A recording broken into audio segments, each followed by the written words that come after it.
नमस्कार, मैं हूं संदीप चौधरी। आप देख रहे हैं हमारी खास पेशकश डिजिटल प्लेटफॉर्म बिहार वासियों के लिए। यह कार्यक्रम हमने शुरू किया है जिसका नाम है अब की बार किसका बिहार।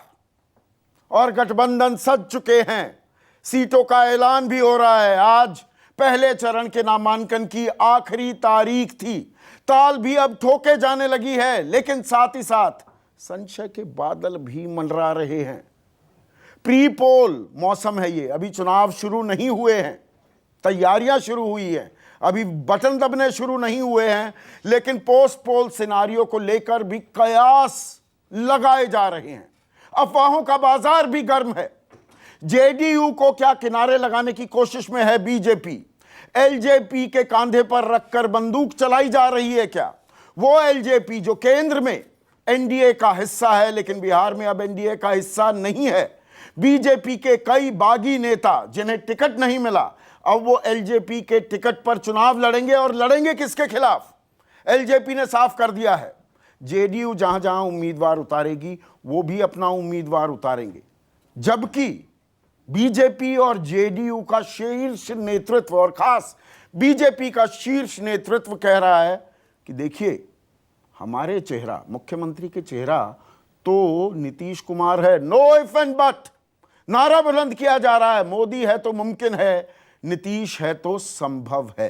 और अब खबर यह आ रही है कि 20 रैलियां, 20 चुनावी रैलियां इस कोरोना काल में, इस संकट, संक्रमण, आपदा काल में भी प्रधानमंत्री मोदी बिहार में चुनावी रैली करने वाले हैं। 20 चुनावी रैली करेंगे। तो ये मरहम लगाई जा रही है, अपने थोड़े से नाराज घटक को एस्वेज किया जा रहा है। ऐसे में आज का सवाल, क्या मोदी लगाएंगे नीतीश की नैया पार? चर्चा में मेरे साथ और जेडीयू के राष्ट्रीय प्रवक्ता हैं राजीव रंजन जुड़ चुके हैं। एके वाजपेयी इनके घटक थे, अब नहीं हैं, अब ललकार रहे हैं। एलजेपी के नेशनल वाइस प्रेसिडेंट हैं, मुख्य प्रवक्ता हैं। मृत्युंजय तिवारी राष्ट्रीय प्रवक्ता हैं आरजेडी के। सफर शाशमी भी जुड़ेंगे, ये प्रवक्ता हैं बीजेपी के। और हमेशा की तरह मेरे सहयोगी सुकेश रंजन भी इस चर्चा में शामिल हैं। तो सुकेश, 20 रैलियां इस संकट काल में, संक्रमण काल में, और देखने वाली बात शायद ये भी होगी कि ये 20 रैलियां कहां पर की जाती हैं? जेडीयू के इलाके में ज्यादा रैली होती है या बीजेपी के इलाके में ज्यादा रैली होंगी? देखिए, डिफेंडर की भूमिका में है। पिछली बार नरेंद्र मोदी जब बिहार की धरती पे थे तो चैलेंजर की भूमिका में थे। इस बार नीतीश कुमार और नरेंद्र मोदी डुओ डिफेंडर की भूमिका में है। और ज्यादा दिखने की जरूरत इसलिए है क्योंकि एक घटक छिटक्कर और चला गया है और उसने कोऑप्ट कर लिया है मोदी को अभी तक कि हम मोदी, हमारे नेता हैं, हमारे विधायक जो जीतेंगे वो बीजेपी की सरकार बनाएंगे। तो जो जानकारी है वो ये है कि कुछ रैलियों में नीतीश और मोदी मंच साझा भी कर सकते हैं। वो एक मैसेज देने की कोशिश होगी। मैंने आपको पहले दिन बताया था, जिस दिन सीईसी की बैठक थी, कि ये नरेंद्र मोदी के स्तर से ये बात कही गई है कि हम एक प्रामाणिक, ईमानदार पार्टनर की तरह दिखें। ये गठबंधन एक कोहेसिव गठबंधन दिखना चाहिए, इसमें कंफ्यूजन नहीं होना चाहिए। तो पहले दिन जो बीजेपी की प्रेस कॉन्फ्रेंस हुई, माफ कीजिएगा साझा प्रेस कॉन्फ्रेंस हुई, उसमें बीजेपी ने ये स्पष्ट तौर पे कहा और वो बयान लिखकर लाया गया था कि जिसे नेतृत्व मंजूर नहीं है नीतीश कुमार का, वो इस गठबंधन का हिस्सा नहीं है, वो नहीं हो सकता। दूसरे दिन जब वीआईपी के साथ अनाउंस हो रहा था उनका अलायंस, तब भी ये बात देवेंद्र फडणवीस ने कही कि जो लोग एलजेपी का दामन थाम रहे हैं, हमारे यहां डिसग्रंटल्ड लोग जिनको टिकट नहीं मिली है, उनको पार्टी से निकाल दिया जाएगा, कोई इफ एंड बट नहीं होगा। मतलब ये प्लेकेट करने की कोशिश है राजीव रंजन जी की पार्टी को कि हम एक नेचुरल अलायंस में हैं। ये परकोलेट करके नीचे तक जाना चाहिए। खबर, आपने वीआईपी का जिक्र किया, खबर शुरुआती दौर में ये आई 122 121 बीजेपी जेडीयू के खाते में, और 7 सीटें हमको दी जाएंगी जेडीयू की तरफ से, तो वो 115 पर लड़ेगी, और 6 दी जाएंगी वीआईपी को, तो 115-15। बाद में ये फिगर चेंज हुई और वीआईपी को 11 सीटें दी गई। ये भी उनको प्लेकेट करने के लिए है क्या कि देखिए 115 पर आप लड़ रहे हैं, आप बिग ब्रदर हैं, हम 110 पर लड़ रहे हैं? इस बात की मैं पुष्टि नहीं कर सकता, लेकिन यह बात जरूर है कि 122 और 121 भी एक तरीके से नोशनल बिग ब्रदर की तरह है। लेकिन मैंने आपको कहा कि यह पुरानी बीजेपी नहीं है, ये नियो बीजेपी मैं इसको बोलता हूं, ये नई बीजेपी है, नरेंद्र मोदी की बीजेपी है, ये अग्रेसिव बीजेपी है और ये लेसर पार्टनर बनके चलना नहीं चाहती है। नीतीश कुमार चूंकि उनको एक नेता मिले हैं वहां, और मेरी जो जानकारी है शायद पर्सनल संबंध नीतीश कुमार और मोदी के अब अच्छे ऐसे हैं कि वो एक प्रामाणिक पार्टनर के तौर पे दिखना चाहते हैं। और इसको भी समझिए राष्ट्रीय स्तर पे जिस तरीके से शिवसेना का साथ छूट गया है, जिस तरीके से अकाली दल बादल बाहर चली गई है, शिरोमणि अकाली दल, तो वैसे में एक ऐसे पार्टनर जगन मोहन को लेकर आ रहे हैं। जगन मोहन को लेकर आएंगे, लेकिन जो 96 से लगातार साथ रहा हो उसके बीच अगर ट्रस्ट डेफिसिट पैदा हो जाए तो वो ठीक नहीं होगा। इसलिए मुझे लगता है कि मोदी का वहां जाना, नीतीश कुमार के साथ मंच साझा करना, और मैं पहले दिन से कह रहा हूं कि नरेंद्र मोदी वाली बात ये होगी नरेंद्र मोदी क्या कहते हैं इलाके में जाते हैं कितना और अपने सीटों पर कितनी रैलियां। देखिए, प्रधानमंत्री की रैली ऐसे क्षेत्रों में की जाती है जहां बीजेपी जेडीयू दोनों के कैंडिडेट लड़े, और मुझे लगता है वो टिल्टेड होगा जरूर जेडीयू के पक्ष में, क्योंकि एक मैसेज देने की कोशिश हो सकती है। वो पार्टनर है, वो नेता है बीजेपी के, लेकिन वो नेता है गठबंधन के भी। तो मुझे लगता है कि वो वहां जाएंगे और एक मैसेज देने की कोशिश करेंगे। वो क्या बोलते हैं सबकी निगाह उस पे है कि क्या वो कहते हैं कि एलजेपी को वोट देना वोट वेस्ट करना है। अगर वो ये कहेंगे इन एज मेनी वर्ड्स, तब शायद नीचे भी कार्यकर्ताओं को ये मैसेज चला जाएगा कि जो ये समझा जा रहा है कि बीजेपी कुछ लोगों को भेज दे रही है एलजेपी के पास कि आप चुनाव लड़ा लो, ये नूरा कुश्ती है, ये टैसिट अंडरस्टैंडिंग है, उस पे विराम तब लगेगा। राजीव रंजन, आपके मन में जो कुलबुलाहट थी वो थोड़ी शांत हुई इस खबर के बाद कि प्रधानमंत्री मोदी 20 रैलियां करने वाले हैं बिहार में? देखिए, एक बात तो बिल्कुल साफ है, जब भी चुनाव होंगे प्रधानमंत्री जी एक परफॉर्मर हैं। उन्होंने भारतीय जनता पार्टी को देश और दुनिया में सम्मान दिलाया, देश का नाम रोशन किया, और बिहार में नीतीश कुमार जी ने बिहार का कायाकल्प किया है। जब दो ये परफॉर्मर्स एक साथ होंगे तो निसंदेह किसी कंफ्यूजन की कोई गुंजाइश बचती नहीं। और जहां तक एलजेपी का सवाल है, जो हमारे सूत्र कहते हैं, एलजेपी को तो बहुत स्पष्ट शब्दों में कहा गया था, और उस नंबर को लेकर के एलजेपी का नेतृत्व सहमत नहीं था। इसलिए किसी भीतर घात या किसी तरह के इस कयास को हम पहले ही इसको पूरी तरह से खारिज करना चाहेंगे कि इनको कहीं कोई संरक्षण रूलिंग अलायंस के किसी एक कंस्टिट्यूएंट नहीं। जो सुकेश कह रहे हैं राजीव रंजन, क्या आप प्रधानमंत्री पर, बीजेपी पर ये बात भी उनके सामने रखेंगे, दबाव बनाएंगे, बल्कि मैं शब्द इस्तेमाल करूं कि देखिए जहां भी चुनावी रैली में जाएं आप कहें कि एलजेपी को वोट देना नुकसान होगा, आप अपने वोट को जाया करेंगे, एलजेपी के बारे में सीधी बिना लार लपेट का एक बयान आप चाहेंगे प्रधानमंत्री के मुंह से भी आए? देखिए, अब पूरी तरह से स्पष्ट हो गया है, और जिस तरह से देवेंद्र फडणवीस और उसके पहले भूपेंद्र यादव, भारतीय जनता पार्टी के जो भी नेता बिहार में चुनाव संचालन से जुड़े हैं, वो उनका कद काफी बड़ा है, और उन्होंने बहुत स्पष्ट शब्दों में कह दिया है कि जो अलायंस के बाहर है उसके साथ कोई रहमदिल होने की जरूरत है, उनके खिलाफ कठोरतम कार्रवाई हम करेंगे। बीजेपी के लोग तो जा रहे हैं ना, एलजेपी के उम्मीदवार बन रहे हैं, 3 तो बन चुके हैं, तीसरे चरण का नामांकन होते होते ये दर्जन भर से ज्यादा हो जाएंगे, वो बीजेपी के चेहरे होने वाले हैं। हम तो लड़ रहे हैं, हम तो 115 सीटों पर लड़ रहे हैं, और 121 सीटें, 122 सीटें हमारे अलायंस को मिली हैं। हमारे गठबंधन को मतलब अगर आप कहें कि अगर हमारे खाते में हम पार्टी को जोड़ लें, अब तो ऐसे 4 पार्टियों का अलायंस बनते हैं, तो 122 सीटें हमारे पास है। ये जो 143 लड़ेंगे, ये 21 सीटें किसके खिलाफ लड़ेंगे? और उन्होंने राजू तिवारी को बीजेपी के कैंडिडेट के खिलाफ उतार दिया है गोविंदगंज में। देखिए, अब ये खेल एकदम खुला खेल है। एक महत्वाकांक्षी नेता होना बुरा नहीं है, महत्वाकांक्षाओं के लिए जमीन भी होनी उतनी ही जरूरी है। अगर जनाधार नहीं है, जमीनी मुद्दों से आपका जुड़ाव नहीं है, और आप चाहेंगे कि एटीएम में कार्ड डालें और पैसे निकल जाए, मुझे नहीं लगता है। आपके अकाउंट में बैलेंस नहीं होगा तो पैसे नहीं निकलेंगे। और इसीलिए एलजेपी का ये जो पूरा खेल है, जो लोग जा रहे हैं, ये इस मौसम में हर दल में लोग जाते हैं और इनको मौसम वैज्ञानिक भी कहा जाता है। मौसम माकूल नहीं है क्या आपके लिए, एनडीए के लिए? मौसम वैज्ञानिक तो उनके पिताजी थे ना। हाँ। इनके पास अनुभव का अभाव है और बिहार को ये जानते ही नहीं है। अब तक पिता की छत्र छाया में उन्होंने सोने के चम्मच के साथ कदम रखा राजनीति में, और बहुत कुछ उन्हें मिल गया और अपने परिवार की पार्टी के राष्ट्रीय अध्यक्ष हो गए। वो कुछ भी हो सकते थे। तो वो तो केंद्र में तो बने हुए हैं ना, राजीव रंजन केंद्र में बने हुए हैं।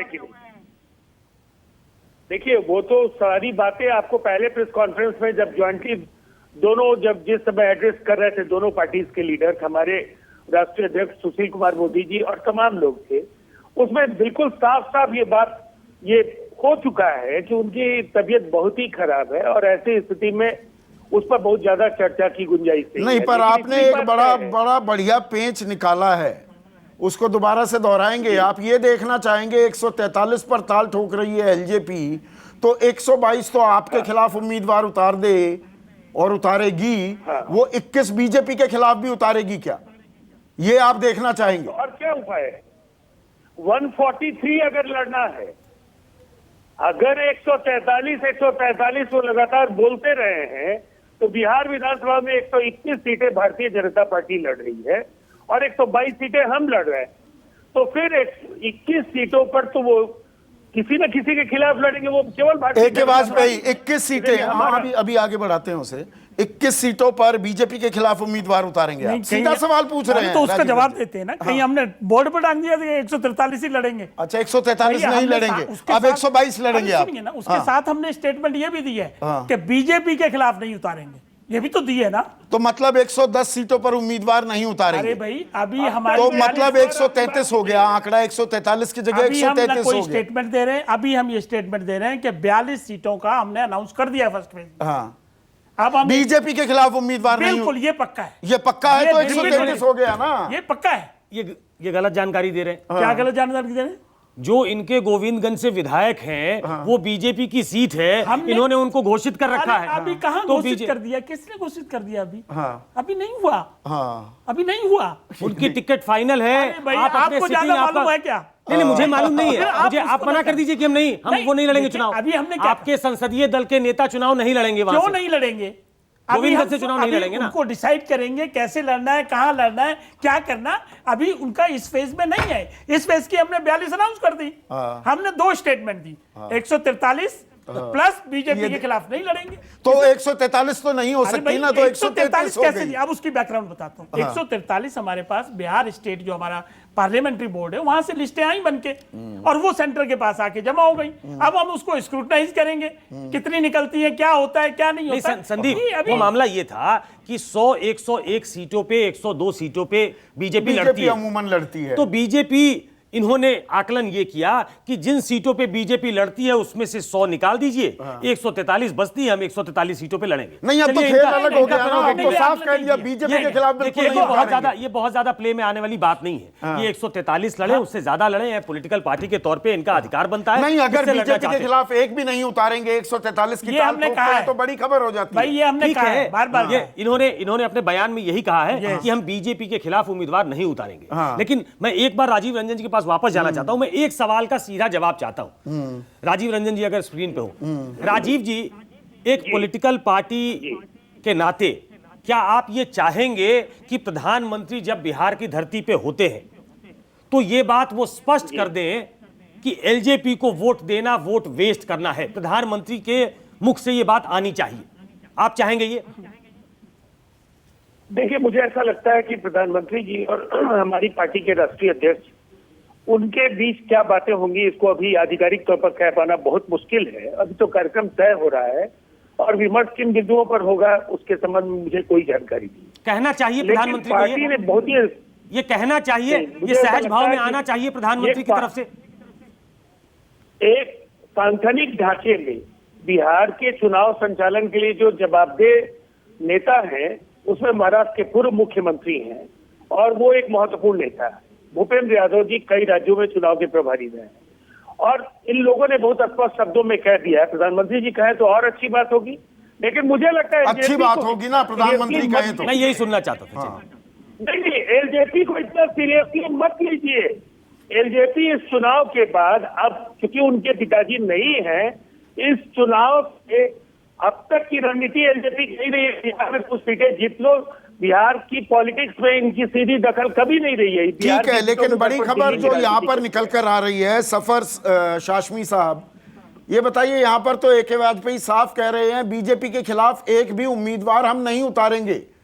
तो ये मिलीजुली कबड्डी बीजेपी एलजेपी खेल रही है, इसको तो और बल मिलेगा। ये तो 143 सीट कह रहे थे अभी तक हम लड़ेंगे, अब साफ कर दिया है कि नहीं, बीजेपी के खिलाफ कोई उम्मीदवार नहीं। पहले तो आप नाम दुरुस्त कर लें, असफर शमशी। हाँ, शमशी, ओके जी। हाँ, देखिए सीधी बात है कि इसमें कोई इफ एंड बट नहीं, और इफ एंड बट इसलिए नहीं है कि हमारे राष्ट्रीय संगठन महामंत्री और जो बिहार के प्रभारी हैं माननीय सांसद भूपेंद्र यादव जी, और राष्ट्रीय चुनाव प्रभारी और पूर्व मुख्यमंत्री देवेंद्र फडणवीस जी ने स्पष्ट कर दिया है, कोई इफ एंड बट की गुंजाइश नहीं है। भारतीय जनता पार्टी और जनता दल यूनाइटेड का गठबंधन है।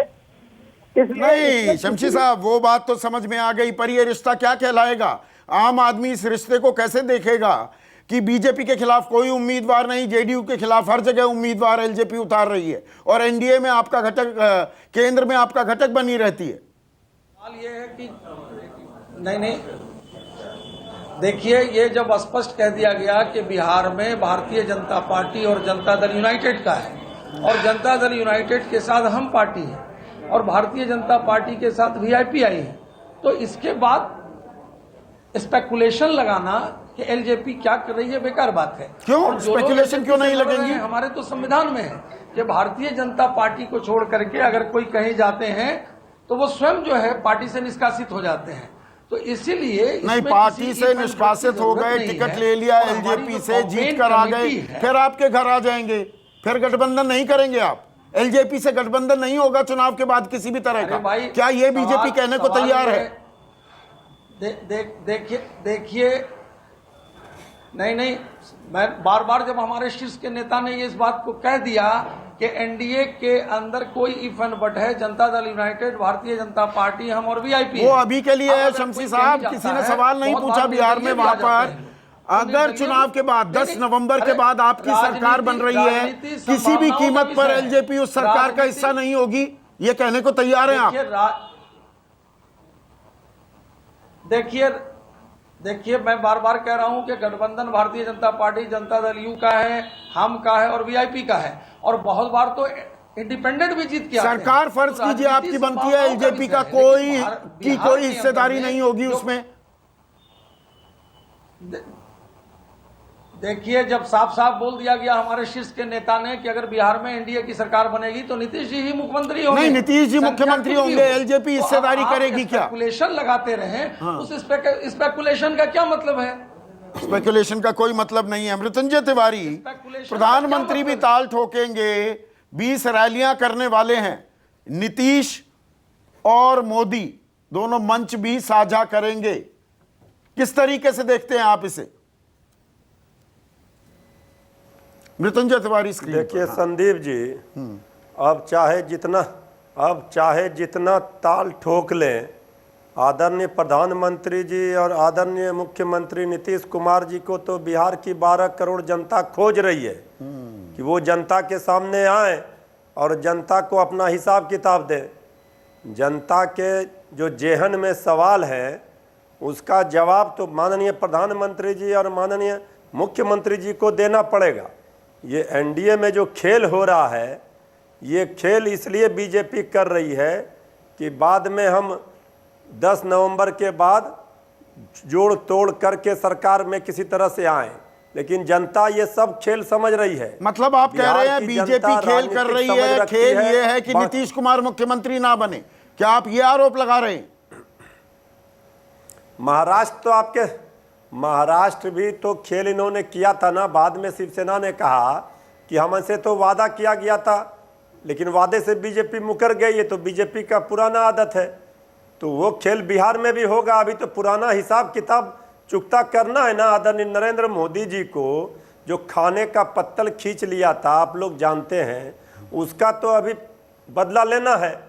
ये सब अभी बहुत खेल होगा, लेकिन जनता इनको फेल कर देगी, इनका कोई खेल नहीं चलेगा। ऐसा अब खेल अगर जनता हो गया जागरूक मृत्युंजय जी, है, ऐसा और 10 खेल अगर हो नवंबर गया के बीजेपी सामने- की तरफ से, तो आपके साथ जो खेल किया नीतीश कुमार ने कि मैंडेट आपके साथ लिया, चले गए बीजेपी के साथ, तो घर वापसी हो सकती है क्या? आपकी तरफ आ सकते हैं वो? नहीं नहीं नहीं, देखिए हम जनादेश का अपहरण करने वाले नहीं हैं। नहीं तब तो अभी तेजस्वी यादव जी मुख्यमंत्री हो गए होते। अगर यही करना होता तो हम लोगों का सिद्धांत से हम समझौता नहीं करते हैं। लालू प्रसाद जी सामाजिक न्याय और सांप्रदायिक शक्तियों के खिलाफ, तो सामाजिक न्याय के लिए और धर्मनिरपेक्ष शक्तियों को मजबूत करने के लिए जो लड़ाई लालू प्रसाद जी ने लड़ा है, उसको कोई भुला नहीं सकता है। उसको एकजुट करके मजबूती से हम लोग लड़ रहे हैं, और हम स्पष्ट बहुमत हमारी आएगी, हम 200 पार होंगे, इसमें कोई कंफ्यूजन नहीं है। सुकेश जो पूछ NDA रहे के हैं कारण ना, जनता में मृत्युंजय तिवारी कंफ्यूजन है। जो सुकेश पूछ रहे हैं, आप कह रहे हैं पत्तल जैसे खींच ली गई थी, ये सत्ता की कुर्सी खींच ली जाए नीतीश कुमार के नीचे से, तो नीतीश कुमार आपके साथ गलबैयां करना चाहें तो आप उसके लिए तैयार नहीं होंगे किसी भी कीमत पर?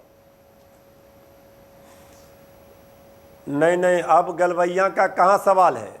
अब तो जनता ने बहुत ही उम्मीद के साथ नई सोच, युवा सोच वाली सरकार को बनाने का मन बनाया है। हम जनता के साथ धोखा नहीं कर सकते हैं। हमें पूरा विश्वास है कि महागठबंधन की यहाँ सरकार तेजस्वी यादव के नेतृत्व में बनेगी। तेजस्वी यादव जी ने जनता का विश्वास जीता है, ये हम उस विश्वास के भरोसे कह रहे हैं। ये सारा रिफ्यूज जनता कर देगी, इनका जो भी कंफ्यूज जनता को इन्होंने किया है। हाँ, मैं आ रहा हूँ राजीव रंजन जी। राजीव रंजन ये तो सीधा कह रहे हैं महाराष्ट्र वाला काम होगा, जैसे शिवसेना को ठेंगा दिखा दिया बीजेपी ने, आपको भी ठेंगा दिखाने वाली है। अब तो मैं नहीं जानता हूं कि ये तोता लेकर के ज्योतिषी का काम भी अगर अब आरजेडी के नेता करने लगे, वो क्या बोलते हैं उसको, कुड़िया में जीता हारा, इस तरह का कुछ अगर लेकर चल रहे हो, तो बेरोजगारी के लिए अच्छा काम है, और बिहार पूरी तरह से इनको बेरोजगार कर देगा इस बार। एक बात देखिए, मैं एक बात जो कहना चाहूँ, बार-बार जनादेश के अपहरण को लेकर मैं घोटाले में शामिल होने के लिए मैंडेट नहीं था। ये मैंडेट भ्रष्टाचार और जिस तरह से पैसे को लेकर के जो लोभ है, इसको प्रोत्साहित करने के लिए बिहार की जनता ने मैंडेट नहीं दिया था। ये मैंडेट 7 निश्चय के लिए था, विकास के लिए था, सुशासन के लिए। क्या हुआ 7 निश्चय का? मैंडेट की रक्षा तभी चिराग पासवान कह रहे हैं 7 निश्चय तो मैं सत्ता में आऊंगा तब उनको लागू करूंगा। चिराग पासवान जी का जवाब दीजिए ना भाई। उसी 7 निश्चय की कितनी उन्होंने प्रशंसा की है, मैं आपको वीडियो दिखा दूं क्या? हाँ। और इस 7 निश्चय के बाद ही वो आए थे जब उनके परिवार के वरिष्ठ सदस्य को कैबिनेट में शामिल किया गया। उसके पहले उन्हें बाजाप्ता काउंसिल का मेंबर बनाया गया, और लगातार वो मुख्यमंत्री जी के लिए कसीदे काट रहे थे। उस समय भी 7 निश्चय था। देखिए, ये अवसरवादिता जैसे शब्द अब राजनीति में चूंकि इनका बहुत ज्यादा नहीं, आप भ्रष्टाचार का गंभीर आरोप लगा रहे हैं मृत्युंजय तिवारी कि आपके साथ गठबंधन इसलिए तोड़ा, आप भ्रष्टाचार कर रहे थे। ठीक है, हमारे साथ तो इसलिए तोड़ा कि हम भ्रष्टाचार कर रहे थे, हम विरोधी हैं, हम पर जितना गाली देना है ये दे, इनको मुबारक है, हम इनको गाली नहीं देंगे। अब जनता की बारी है, 10 नवंबर को पता चल जाएगा। 60 घोटाले हुए संदीप जी, उसका जवाब इनके पास नहीं है। अब तो चिराग पासवान जी कह रहे हैं, मैं 1 मिनट, अभी मृत्युंजय तिवारी की बारी है, इसकी जांच कराएंगे। बोलिए। अब देखिए बेचैनी में है ये, इतना बेचैन क्यों हो रहे हैं? अरे घोटाले का जांच तो होगा ना। 57 घोटाला हुआ, बिहार अपराध में नंबर 1, भ्रष्टाचार में नंबर 1, बेरोजगारी में नंबर 1, गंदगी में पटना नंबर 1। इसके बाद भी ये दम भर रहे हैं कि हम सरकार बनाएंगे। भाई जनता बेवकूफ है क्या? कि आपको 15 वर्षों तक मौका दिया, 15 वर्षों में तो कुछ नहीं कर पाए। अब आप कह रहे फिर मौका दीजिए। अब जनता माफ करने वाली नहीं है। अरे मृत्युंजय जी, तो अब ये सब तो जितना आपको 2000 गाली देना था 2019 में भी और था आरोप लगाना मृत्युंजय लगा जी। करके सत्ता का मलाई आपने खा लिया। ये सब तो 2019 में भी इशू था, ये यही इश्यूज उठाए थे आपने, और एक भी सीट नहीं जीत पाए। शून्य था आपका आंकड़ा। इसीलिए लोगों को भरोसा नहीं होता कि क्या आप जमीनी हकीकत को नहीं समझ पाते क्या? देखिए, एक बात जान लीजिए कि राजनीति में और खेल में, क्रिकेट में हर दिन नया होता है। सचिन तेंदुलकर अगर एक दिन 0 पर आउट हो गया तो दूसरे दिन आप ये नहीं सोचिए कि वो डबल सेंचुरी नहीं मारेगा। तो राजनीति में अगर हम एक बार फेल हुए हैं तो जनता ने तो दे दिया उनको, उनके झांसे में जनता फंस गई। लेकिन एक साल में जनता के साथ क्या किया, यही बिहार के मजदूर पैदल डबल आ रहे सेंचुरी थे, की बात कर रहे हैं। प्रधानमंत्री तेजस्वी जी भी दर्शन दे क्रिकेटर रहे रह थे, चुके ना हैं, क्रिकेट का मुख्यमंत्री जी मौसम भी दर्शन चल दे रहा रहे है, थे। आईपीएल का मौसम है। पर 7 निश्चय पर यहाँ पर राजीव रंजन कह रहे हैं कि चिराग पासवान के कितने वीडियोस दिखाऊं? उसका मैं जवाब देता हूँ। हुआ क्या कि चिराग पासवान जी ने दिसंबर में रथ यात्रा देखना है। एक मिनट, सुनिए हाँ। जरा। बिहार में, पूरे बिहार में रथ यात्रा निकाली और खुद रथ पे बैठ के उन्होंने पूरे बिहार का दौरा किया।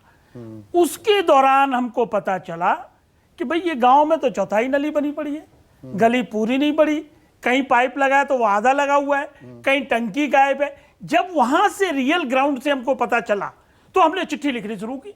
हमने कहा भाई आपके खिलाफ तो ये है, इसको दुरुस्त करिए। मतलब हमारा ये नहीं था कि हम इनको क्रिटिसाइज करेंगे या इनको विरोध करेंगे। हमने एक कंस्ट्रक्टिव सजेशन की तरह रोल प्ले करना स्टार्ट किया, लेकिन वो हमारी बात ही नहीं सुनेंगे। वो करप्शन पे कोई एक्शन नहीं लेंगे, वो काम अगर नहीं हो रहे तो उस पर एक्शन नहीं लेंगे, वो मेंबर ऑफ पार्लियामेंट से फंड्स मांगेंगे, सरकार के पास फंड नहीं है तो उसका जवाब नहीं देंगे। ये यहां से सिलसिला शुरू हुआ है। और दूसरी बात, एक बात बताइए, मोदी जी के एंड पे भी गड़बड़ी है कुछ? नहीं बिल्कुल मोदी जी को ये सब देखना चाहिए ना। ना ये मोदी जी ये एंडोर्स जरा करते हैं दिखवाइए। उनको। ये जरा दिखवाइए, जरा वीडियो पे जूम कराइए जरा। हाँ। ये देखिए, ये प्रधानमंत्री, जरा इसको जूम कराइए। हाँ, करा रहे हैं। प्रधानमंत्री जी चिराग पासवान को आशीर्वाद दे रहे हैं और कह रहे हैं, विजय भव नहीं, विजय भवन ना, वो कह रहे हैं कि चिराग पासवान जैसा यंग युवा नेता जो हर चीज को तरीके से रखता है, मतलब जब प्रधानमंत्री हमारी तारीफ करेंगे तो उनकी भी कर रहे हैं ना। तो नहीं सुनिए ना, तो हमारी तो कर रहे हैं ना, उनकी भी कर रहे हैं, हमको कोई दिक्कत नहीं है। तो हम उनकी तारीफ नहीं करेंगे। ठीक है, हम आपकी उनके बात का जवाब दे रहे हैं हम राजीव उनके रंजन। कार्यों को बिहार में क्यों नहीं ले जाएंगे? आखिरी सवाल, 56 घोटाले, 7 निश्चय पूरे नहीं किए, आपके पुराने सहयोगी ये कह रहे हैं, इनकी बातें नहीं करेंगे। दूसरे का करप्शन, आपका भ्रष्टाचार नहीं।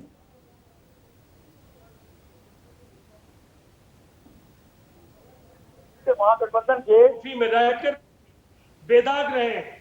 और जो लोग सवाल खड़े करते हैं 7 निश्चय पर, लेकिन दिल के बहलाने को गालिब ये ख्याल अच्छा है, यही महागठबंधन वालों के लिए। उस समय वो लोग मुझको मालूम है जन्नत की हकीकत, लेकिन दिल के बहलाने को गालिब ये दो ख्याल आदमी बोलने लगे। या किस तरह से जीत करके आए, उन्हें भी बताना चाहिए।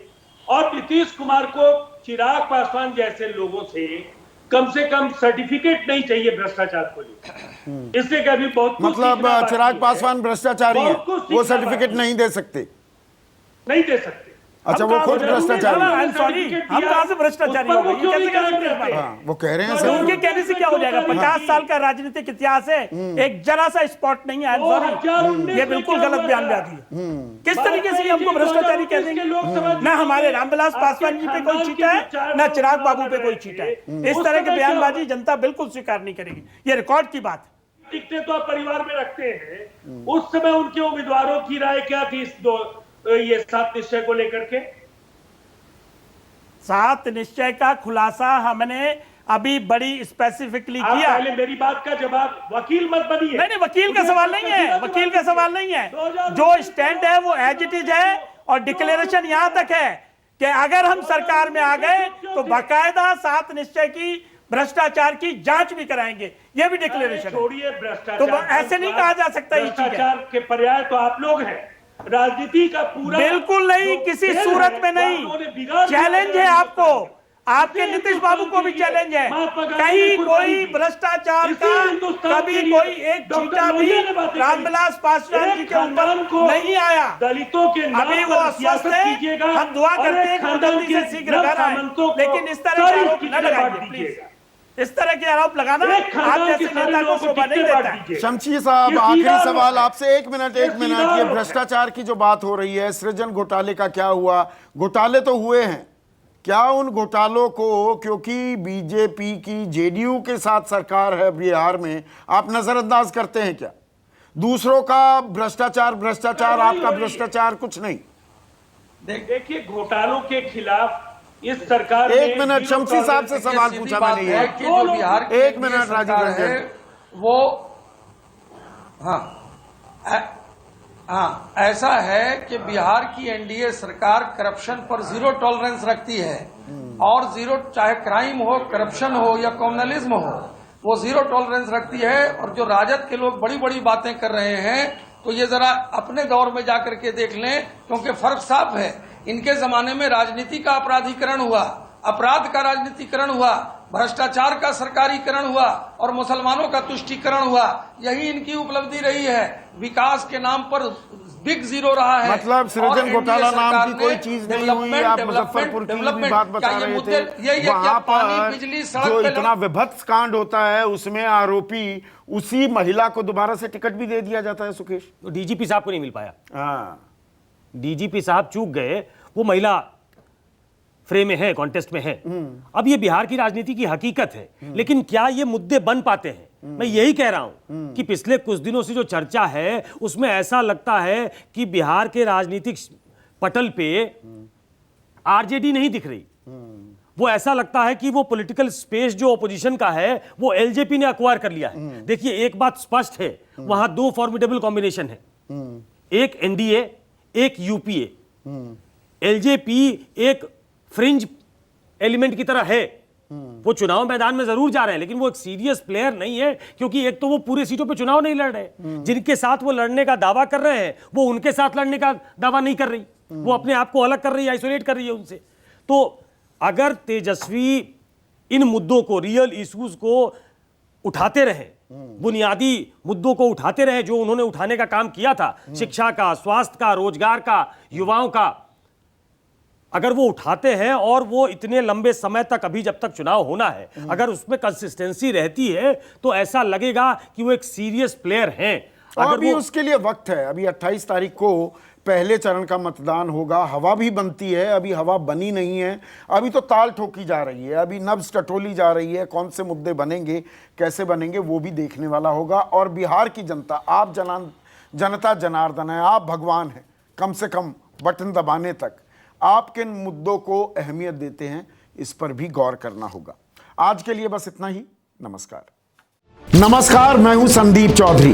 अगर आपको ये वीडियो पसंद आया हो तो इसे लाइक और शेयर जरूर करें, और हाँ, हमें सब्सक्राइब और फॉलो करना ना भूलें, ताकि आप देश और दुनिया की कोई खबर मिस ना करें। तो जुड़िए हमारे साथ और देखते रहिए News 24।